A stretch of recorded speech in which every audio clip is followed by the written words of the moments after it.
अय्यूब का ग्रंथ अध्याय 19।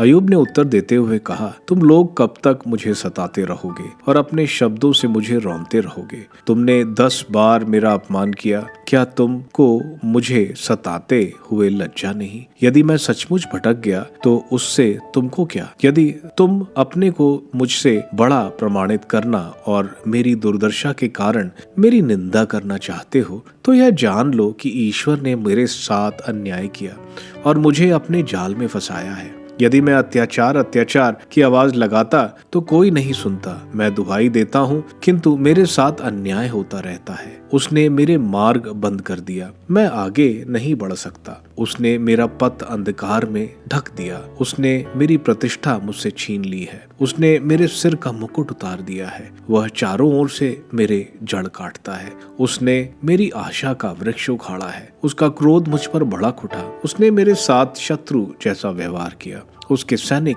मेरे ओर आगे बढ़ते हैं। वे मेरे पास तक का मार्ग बनाते और मेरे तंबू की घेराबंदी करते हैं। उसने मेरे भाई बहनों को मुझसे दूर कर दिया। मेरे परिचित मुझे पराया समझते हैं। मेरे संबंधी मुझे छोड़कर चले गए। मेरे मित्रों ने मुझे भुला दिया।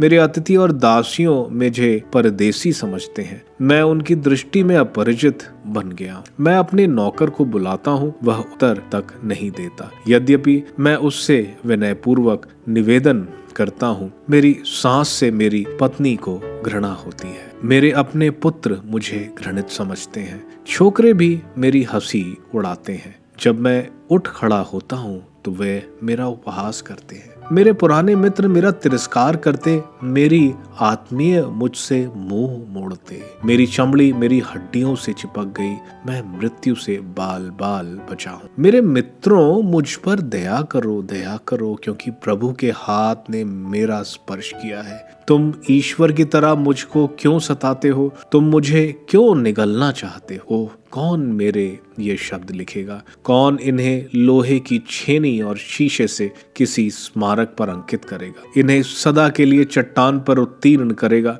मैं ये जानता हूँ कि मेरा रक्षक जीवित है। वह अंत में पृथ्वी पर खड़ा हो जाएगा। जब मैं जागूंगा, मैं खड़ा हो जाऊंगा।